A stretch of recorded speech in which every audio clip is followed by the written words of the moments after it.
আসসালামু আলাইকুম রহমতুল্লাহি ওয়া বারাকাতুহু। সম্মানিত দর্শক, জামাত এবং এনসিপি কি এই জাতীয় সংসদে তাদের যে সদস্য পদ রয়েছে সেখান থেকে তারা পদত্যাগ করবেন কিনা? পরিস্থিতি যেভাবে এগোচ্ছে এই সম্ভাবনা উড়িয়ে দেয়া যায় না। তারা পদত্যাগ করতে পারেন। আজকের এই সময়টিতে এটি পিলে চমকানো খবর বটে।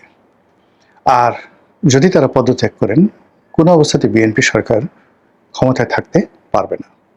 দে হ্যাভ টু লিভ।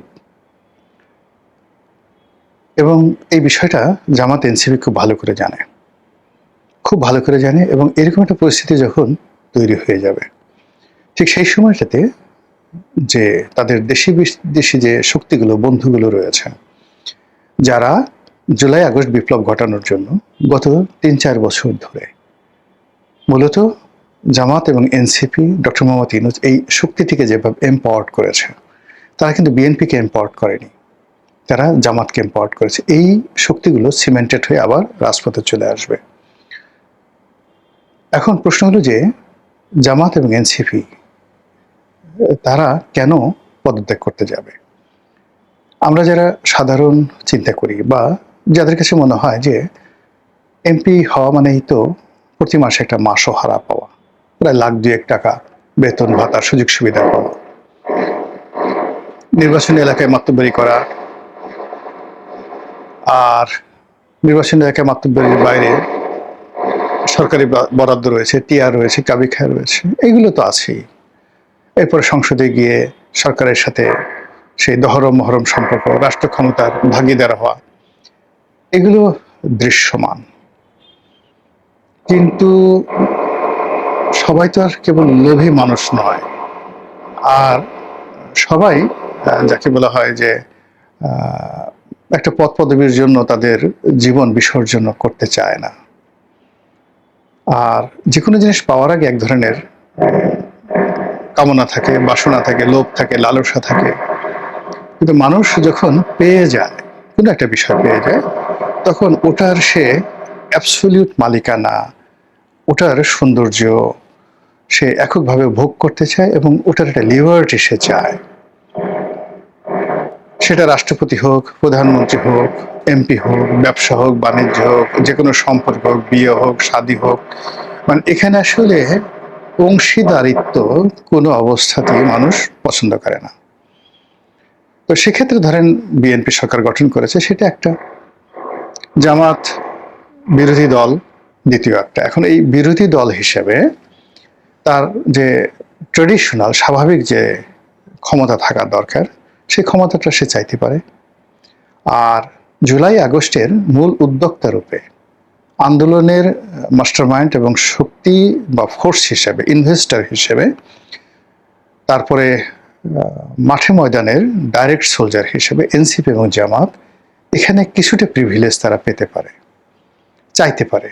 বা বিএনপির সঙ্গে নির্বাচন পূর্ব সময় তাদের যে সমঝোতাগুলো হয়েছে, সেই সমঝোতাগুলো তারা মানে বাস্তবায়ন করার জন্য বিএনপিকে চাপ প্রয়োগ করবে, বিএনপির কাছে সেটা আশা করবে, এটাই স্বাভাবিক। কিন্তু বিএনপি ক্ষমতায় আসার পর গত ৪ মাসে বা ৫ মাসে শুধু আনাকুম জানাকুম, মানে এখানে লোক দেখানো, তারপরে সার্কাস্টিক, ম্যাজিক্যাল মানে জাদুকরি, এই বিষয়গুলো বেশি হয়েছে। জামাতের সভাপতির বাসায় প্রধানমন্ত্রী গেছেন, নাহিদ ইসলামের বাসায় প্রধানমন্ত্রী গেছেন, এটা দেখতে অনেক সুন্দর, মানুষ বাহাবা দিয়েছে। কিন্তু নাহিদ ইসলাম এবং জামাতের আমির জানেন যে তারা প্রতিদিন প্রতি মুহূর্তে কিভাবে বেইজ্জতি হচ্ছেন।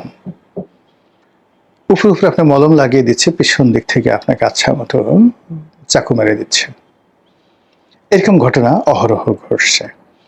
প্রধানমন্ত্রী তিনি আগে দেখা হলে আগে জামাতের সভাপতিকে সালাম দিচ্ছেন, কিন্তু প্রধানমন্ত্রীর যারা জুতো টানেন তারা বলছেন ওটার নাম সুম্মা শফিক, শালাকে ধরো, শালা একটা ভণ্ড, এরকম কথাবার্তা। তখন এটা আসলে মিলে না।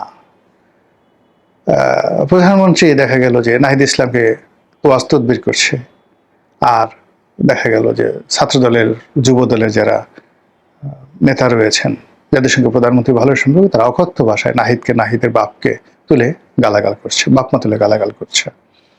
ফলে এই জিনিসগুলো কন্ট্রাস্ট অ্যান্ড কন্ট্রাডিক্ট তৈরি করছে, এবং এর ফলে মানসিকভাবে জামাত এবং এনসিপি ভেঙে পড়েছে, নাম্বার ওয়ান। নাম্বার টু হলো, তাদের মধ্যে একটা নিদারুণ আতঙ্ক তৈরি হয়েছে।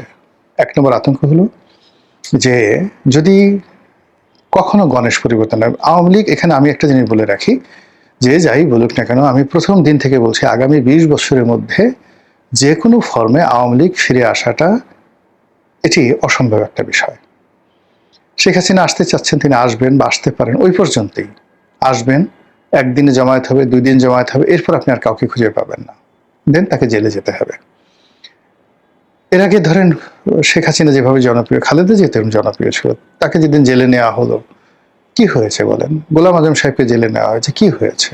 সাইদি সাহেবকে জেলে সে পচে গলে মরে গেছে, তার লাশটা ঠিকমতো দাফন করতে দেওয়া হয়নি, তার কবরের সামনে গিয়ে গিয়ে মানে কেউ গিয়ে সেই কবর জিয়ারত করবে সেই সুযোগটা দেওয়া হয় না। সালাউদ্দিন কাদের চৌধুরীর কবর তছনছ করে দেওয়া হয়েছে, গিয়ে কি করতে পেরেছে? কিচ্ছু হয়নি। এগুলো রাষ্ট্র ক্ষমতা একটা বিরাট ব্যাপার।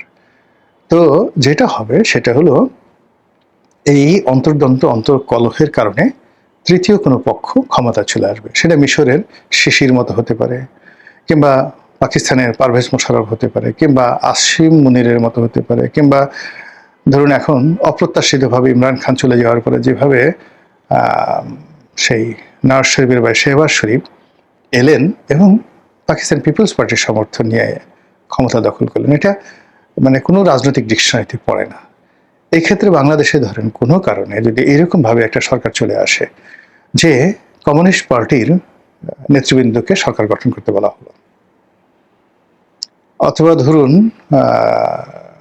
সেই কমিউনিস্ট পার্টির বাইরে গিয়ে দেখা গেল যে অন্য যে কোনো একজন রাজনৈতিক ব্যক্তিত্ব, ধরুন ডক্টর রেহমান সোবহান, হোসেন জিল্লুর রহমান, এখনো যে সমস্ত লোকজন আছে এরকম, যারা সমাজে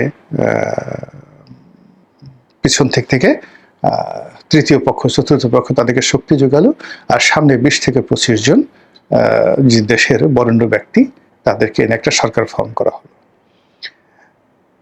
এই যে একটা পরিবর্তন হয়ে যাবে বা হয়ে যেতে পারে যদি এই জামাত এনসিপি পার্লামেন্ট থেকে পদত্যাগ করে, অথবা জামাত এনসিপি সঙ্গে বিএনপির সম্পর্কটা চরম আকার ধারণ করে, তখন এরকম একটা ঘটনা ঘটবে। সেখানে আওয়ামী লীগের লোক মাঠে শক্তিমত্তা দেখাবে, তারা মানে এখানে মানে গুটির চাল চালবে, যত রকম অনার সৃষ্টি তৈরি করবে, কিন্তু মূলধারা রাজনীতিতে তাদেরকে ফিরে আসতে আরো বহু বছর অপেক্ষা করতে হবে। তো যেটা বলছিলাম যে পরিস্থিতি কতটা ভয়াবহ, এবং জামাত এনসিপি অনেক যারা সাধারণ মানুষ তারা হয়তো বলতে পারেন যে না এটা হবে না, এটা অসম্ভব ব্যাপার, এই পদ পাওয়া এতকাল পরে তারা পেয়েছে, এটিকে সহজে ছাড়া যায়? কিন্তু বোঝার চেষ্টা করুন, জামাত 1986 সনে যখন এরশাদের পার্লামেন্টে তাদের সদস্য সংখ্যা ছিল সম্ভবত 10 জন,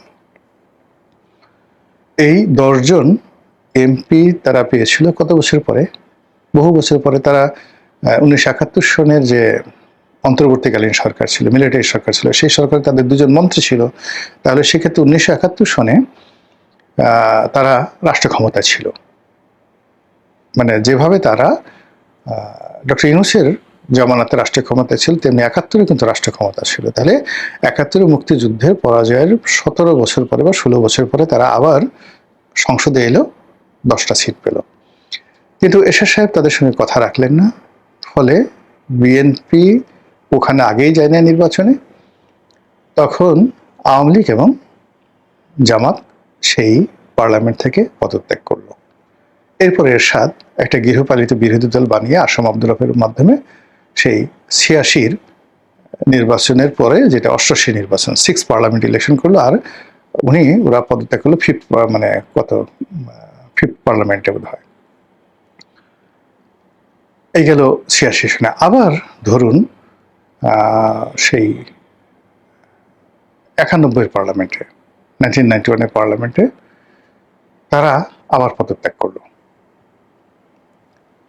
আওয়ামী লীগের সাথে মিলে তত্ত্বাবধায়ক সরকারের দাবিতে তারা আবার পদত্যাগ করলো। ফলে এই স্বাধীন বাংলাদেশে দুইবার পার্লামেন্ট থেকে পদত্যাগ করার যে নজির, এটা জামাতের আছে, এটা বিএনপির আছে।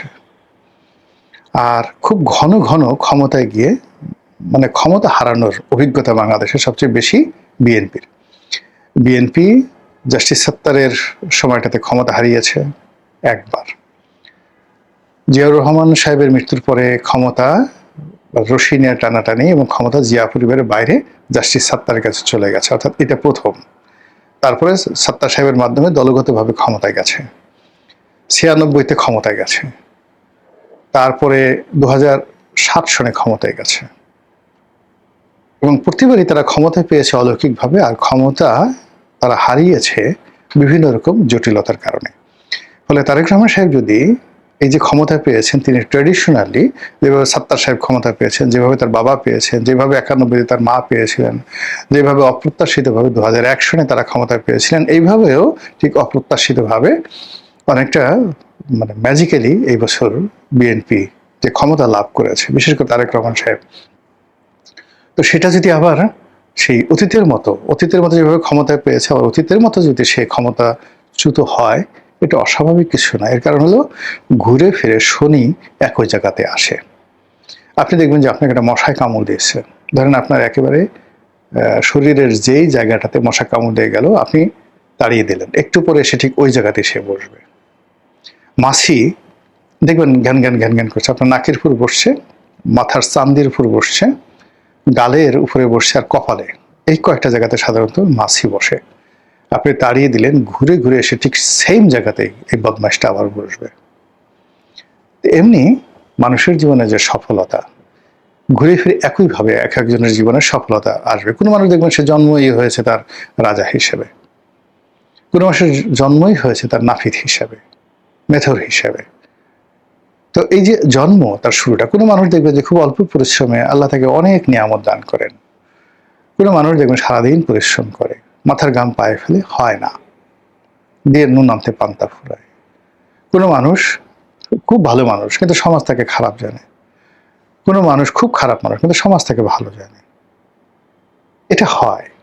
তো সেক্ষেত্রে হয় কি, প্রত্যেকটা মানুষের একটা ঠিকুজি থাকে, প্রত্যেকটা দলের একটা ঠিকুজি থাকে, প্রত্যেকটা দেশের একটা ঠিকুজি থাকে। বাংলাদেশের ভবিষ্যৎ কি হবে, মক্কা মদিনার ভবিষ্যৎ কি হবে, এটা গত 8-10 হাজার বছরে যেভাবে হয়েছে, সবচেয়ে ভালো যেভাবে হয়েছে আমরা সেরকম ভালো হতে পারবো, আর সবচেয়ে খারাপ যে অবস্থায় গেছে আমরা সেই রকমই হতে পারি, এর বাইরে যাবো না, ওটা আমাদের একটা ঠিকুজি। তদ্রুপ বিএনপির যে ভালো দিকগুলো, মানে তারা কখন ক্ষমতা আসে, কখন ভালো করে, কিভাবে ভালো করে, সেগুলো অতীতে যেভাবে করেছে এবারও একইভাবে হবে। আবার বিএনপির পতন অতীতে যেভাবে হয়েছে একইভাবে হবে। দেখেন জামাতের, আওয়ামী লীগের পতন শুরুটা যেভাবে হয়েছে, পতনটা সেভাবে হয়েছে, এবং সেই আগস্ট মাসে ঘুরে ফিরে তাদের জীবনে এই দুর্ভোগ দুর্দশা আসতে থাকে। তো সেক্ষেত্রে জামাতের এই যে পদত্যাগ করা, মাঝ পথে মানে আপনার সাথে বন্ধুত্ব একসাথে চললো, কথাবার্তা চললো, হঠাৎ করে তারা আপনার পেছন থেকে সরে পড়লো, এই ঘটনা তাদের জন্য ডাল ভাত। একসময় এরশাদের সাথে তাদের ভালো সম্পর্ক ছিল, তারা এরশাদকে ছেড়ে দিয়ে শেখ হাসিনার সঙ্গে তারা গেল, শেখ হাসিনাকে ছেড়ে দিয়ে তারা বেগম জিয়ার সাথে গেল 91 সনে, বেগম জিয়াকে ছেড়ে দিয়ে তারা আবার আওয়ামী লীগের সাথে গেল, আওয়ামী লীগকে ছেড়ে দিয়ে তারা আবার বিএনপির সাথে গেল, বিএনপির সাথে গিয়ে তারা আবার 111-এর মঈনুদ্দিন ফখরুদ্দিনের সাথে গেল, মঈনুদ্দিন ফখরুদ্দিনের পরে তারা আবার বিএনপির সাথে গেল, আবার বিএনপিকে ছেড়ে দিয়ে তারা ডক্টর মোহাম্মদ ইউনূসের সাথে গেল, আবার এখন ডক্টর মোহাম্মদ ইউনূস চলে যাওয়ার পরে তারা বিএনপির সঙ্গে যে সমঝোতা করেছে, সেই সমঝোতা থেকে তারা বের হয়ে এসে আবার যদি তারা নতুন কোনো তৃতীয় পক্ষ, চতুর্থ পক্ষ, পঞ্চম পক্ষ, এমনকি আওয়ামী লীগের সঙ্গে তারা একত্র হয়, এমনকি ভারতের সাথে যদি তাদের বন্ধুত্ব হয়ে যায়, আমি তো আশ্চর্য হব না। এটাই তাদের ঠিকজি, এটাই তাদের ক্যারেক্টারিস্টিক্স। আর অন্যদিকে যদি এরকম একটা পরিবেশ পরিস্থিতি তৈরি হয়, পার্লামেন্ট ডিজলভ হয়ে যায়, সারা দেশ আবার উত্তাল হয়ে যায় এবং সরকার যদি বিব্রতকর অবস্থার মধ্যে পড়ে, এতে আমি আশ্চর্য হব না। এর কারণ হলো এই ঘটনা বিএনপির জীবন অতীতে বহুবার ঘটেছে। মহান আল্লাহ আমাদের সবাইকে হিদায়াত দান করুন এবং হেফাজত করুন। আসসালামু আলাইকুম ওয়া রাহমাতুল্লাহি ওয়া বারাকাতুহু।